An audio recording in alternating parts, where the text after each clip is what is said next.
Eu sou a professora de Ciências Leonora, estou com você hoje, aluno do 6º ano, para falarmos do assunto que o tema da nossa aula de hoje é tipos de solo, fertilização do solo. Então hoje você vai compreender sobre os tipos de solo, qual o solo bom para plantar, como que nós podemos fazer para conservar o solo, é hoje o assunto da aula de hoje. Então vamos lá, espero que com essa aula você possa conhecer como se dá a origem e a formação do solo, identificar as características presentes no solo argiloso, arenoso e umífero, reconhecer a importância do humus para o desenvolvimento da agricultura, relacionar o solo com atividades agropecuárias e também identificar as características que o solo deve ter para ser considerado fértil.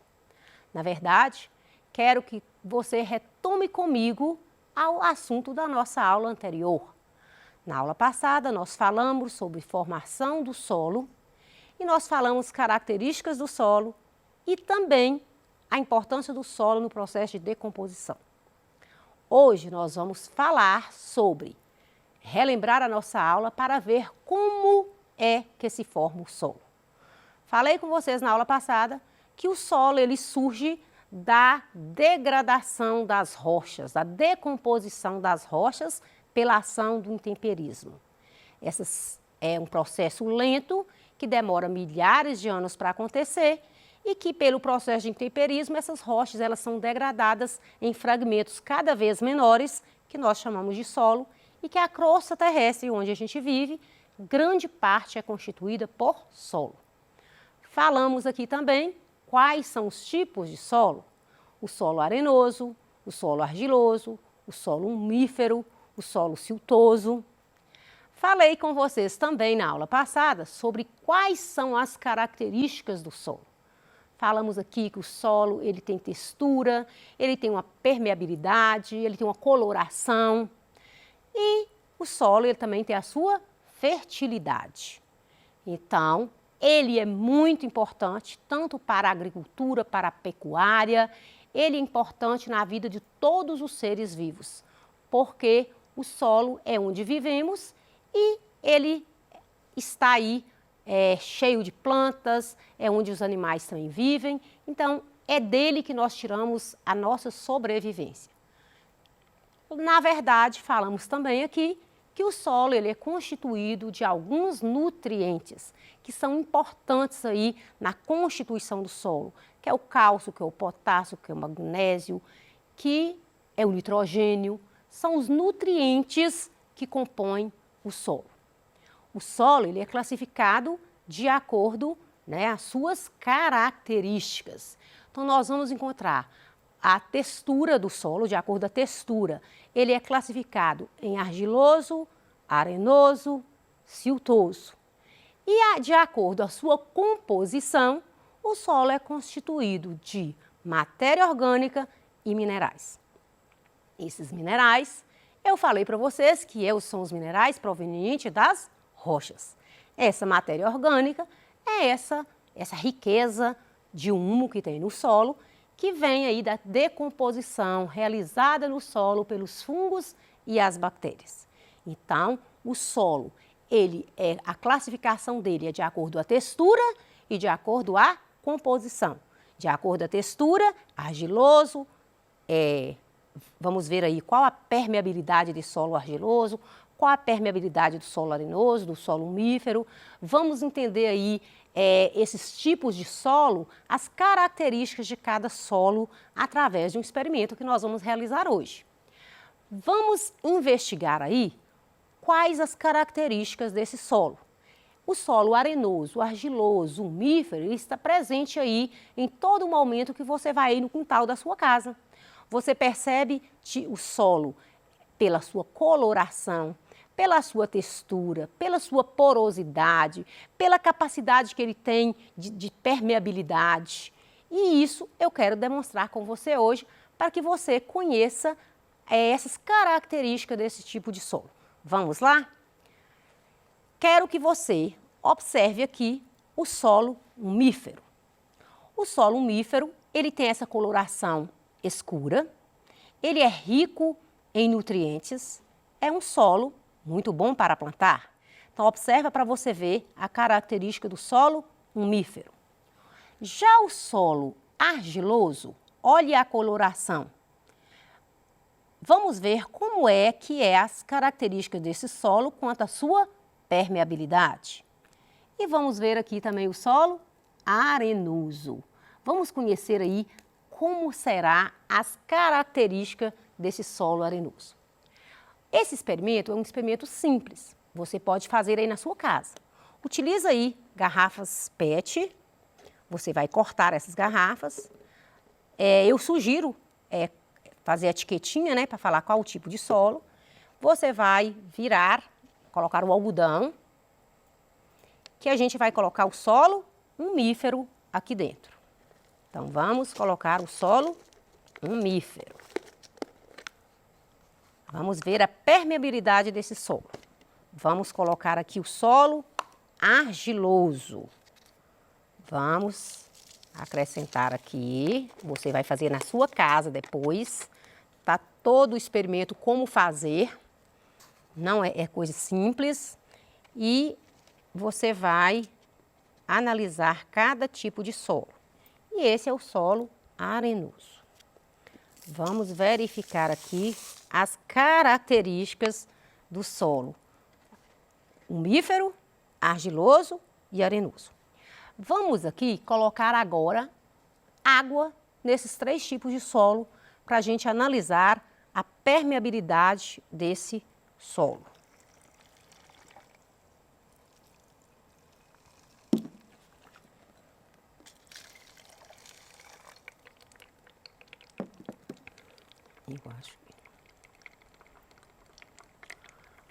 Quero que você observe o solo umífero, o solo argiloso e o solo arenoso. Você percebe?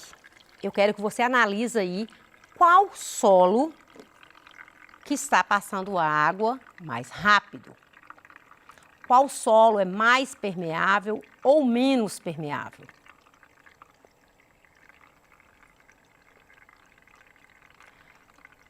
Se você utilizar as garrafas PET na sua casa, você pode pegar no quintal da sua casa um solo umífero, você pode pegar um solo com grande quantidade de argila e você vai pegar um solo com grande quantidade de areia. Você percebe que a passagem da água, vamos analisar aqui qual desses solos que está passando ou mais rápido ou menos rápido.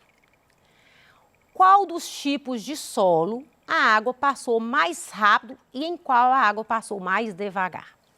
Então, você vai observar que o solo argiloso, que é esse aqui do meio,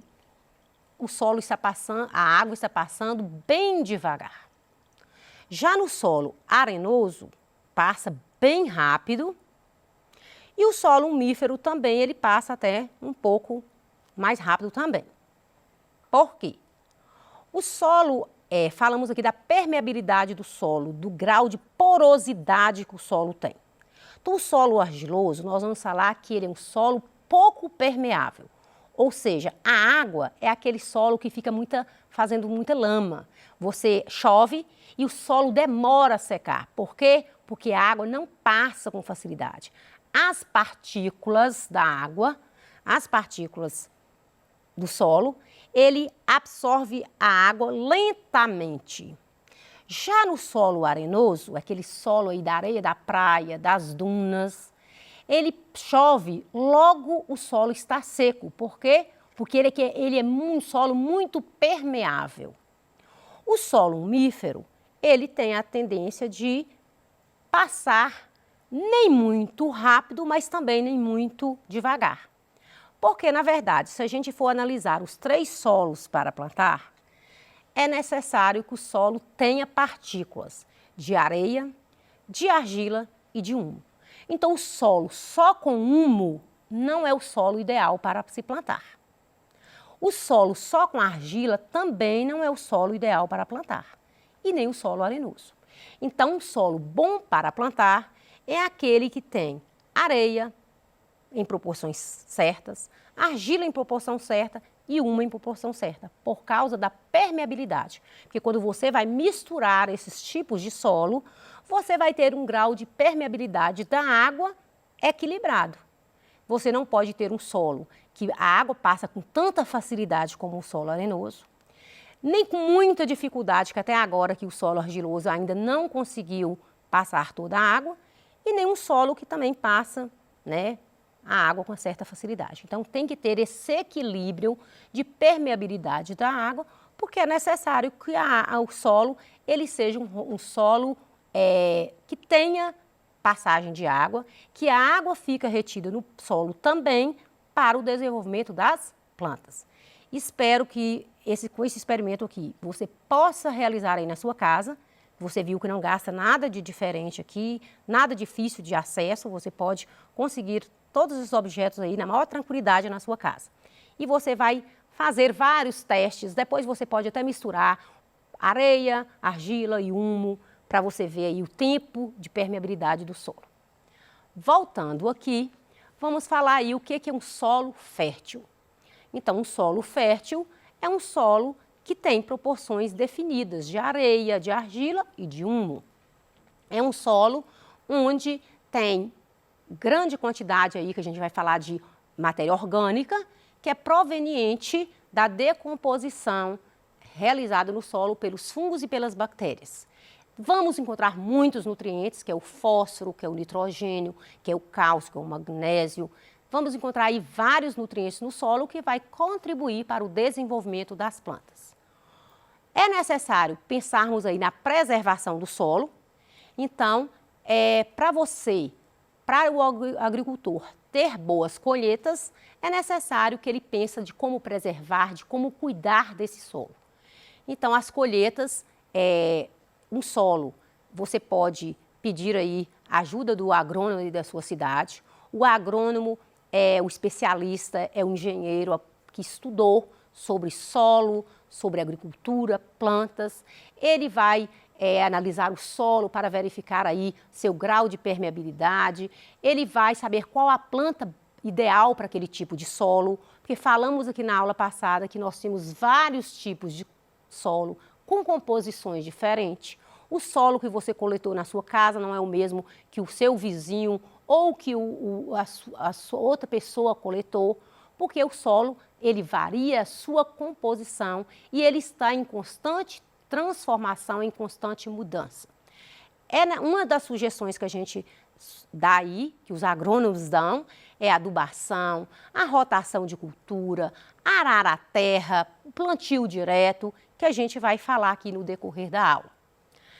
O solo, ele é muito importante para a agricultura, porque as práticas agrícolas compreendem aí todo esse manejo do solo. É desde o momento que você prepara a terra, no momento que você escolhe a semente, no momento que você semeia, que você vai acompanhar esse desenvolvimento das plantas. Todo esse conjunto de ações a gente chama de agricultura. Essas práticas agrícolas que é desde o arar a terra, do cuidar da terra, do preparar, do semear e também do colher. A gente chama de agricultura. O solo, ele é importante também para a pecuária, porque a pecuária ela vai relacionar a criação de animais. Para criar os animais, é necessário que tenha alimento, que tenha plantas. Tudo isso vem de onde? Do solo. Então, essas práticas da pecuária, elas são importantes e depende diretamente do solo para que os animais cresçam, alimentam e desenvolvam. O solo, esse conjunto aí de várias componentes e que vai contribuir para o desenvolvimento das plantas e enriquecer aí a nossa agricultura, a nossa pecuária. Vamos falar um pouco aqui da adubação orgânica e da adubação inorgânica. O que é uma adubação inorgânica? É aquela onde é produzido adubos, os fertilizantes, que são produzidos de uma certa forma pelas indústrias. Vamos imaginar que o solo que o seu pai que alguém aí vai plantar, ele seja um solo que não tenha todos os nutrientes necessários para a planta. O agrônomo sugere, então, o quê? O uso dos fertilizantes que são produzidos nas indústrias. Esses fertilizantes é como fosse um preparo aí na indústria que rico em nitrogênio, potássio, fósforo, cálcio, nutrientes, que é aquele nutriente que está faltando no solo para determinadas plantações. Já a adubação orgânica é aquela que é formada por restos de animais, vegetais. Esses animais, esses vegetais, quando morrem, vão ser transformados em humo. Mostrei para vocês o solo umífero. É o solo, né, que é rico em matéria orgânica. É importante essa fertilidade do solo, porque um solo fértil, ele tem os nutrientes de que a planta precisa. O solo também utiliza muito para recuperar o solo a adubação verde. A adubação verde é uma técnica muito utilizada na agricultura, onde aquela matéria, aquela planta, ela vai ficar ali no solo, devolvendo, reciclando, devolvendo para o solo os nutrientes. Então, nesse caso, a gente vai falar que a adubação verde, quem mora aí na zona rural ou que já acompanhou, sabe que faz as plantações, faz a colheita e aquele material, aquele do feijão, do milho, coloca no próprio solo para adubar o próprio solo. É uma forma de devolução de nutrientes, de reciclar os nutrientes, graças ao processo de decomposição. E a adubação verde, lembrando que ela é importante porque ela vai diminuir a produção de fertilizantes industrializados. Então, se você tem uma forma natural de adquirir a matéria orgânica para o solo, por que não utilizar? Vou falar com você aqui hoje sobre um pouco das nossas atividades. Nós temos aqui algumas atividades que é relacionada ao solo. Você hoje aprendeu sobre as características do solo, os tipos de solo, você aprendeu sobre a importância do solo, tanto para a agricultura e tanto para a pecuária. Então, entre os principais fatores de formação do solo, o principal é o relevo, tempo, seres vivos ou clima. Para formar o solo, no veio da ação do intemperismo, variação climática que nós falamos aqui nas aulas anteriores, então, para formar o solo, foi necessário aí a ação do intemperismo, essa variação climática, essa variação da temperatura, da umidade, tudo isso contribuiu para a degradação das rochas e formar aí o solo que a gente tem. Depois é que vem a ação dos seres vivos, que é no processo de decomposição. O humo, presente em certos tipos de solo, resulta da decomposição de restos de seres vivos. Então, esse humo aí, que está presente no solo, que vai trazer os nutrientes para o solo, ele surgiu de uma decomposição. É da decomposição das rochas, do acúmulo de sedimentos minerais, da decomposição de restos de seres vivos ou do uso de fertilizantes sintéticos. Os fertilizantes sintéticos são aqueles fertilizantes produzidos nas indústrias. Então, vamos ver aí o humo ele surge da decomposição dos restos de seres vivos. É aquele animal que morreu, é aquela casca de verdura que jogou, é aquela árvore que jogou ali as suas folhas, seus galhos, ocorreu ali o processo de decomposição e foi formar o humo, que é essa matéria orgânica do solo. Marque a alternativa verdadeira. O solo arenoso é um solo rico em matéria orgânica? Nós falamos aqui que não. O solo arenoso, ele contém grandes partículas de minerais. Ele é pobre em matéria orgânica. Então, é falso. A rotação de cultura empobrece o solo? Rotação de cultura, o que é isso? É quando você alterna a cultura do solo. Ora você planta feijão, em outra época você planta milho e vai alternando a cultura. Então, Falso, né? O solo fértil é aquele solo bom para plantar, rico em matéria orgânica? Verdadeiro. A drenagem é um processo muito usado pelos agricultores que acrescenta água no solo. Não, existem dois processos utilizados para o agricultor, que é a irrigação e a drenagem. Espero que você tenha gostado da aula. Te aguardo, porque na próxima aula nós vamos falar também sobre o solo e vamos dar continuidade à nossa aula. Até a próxima!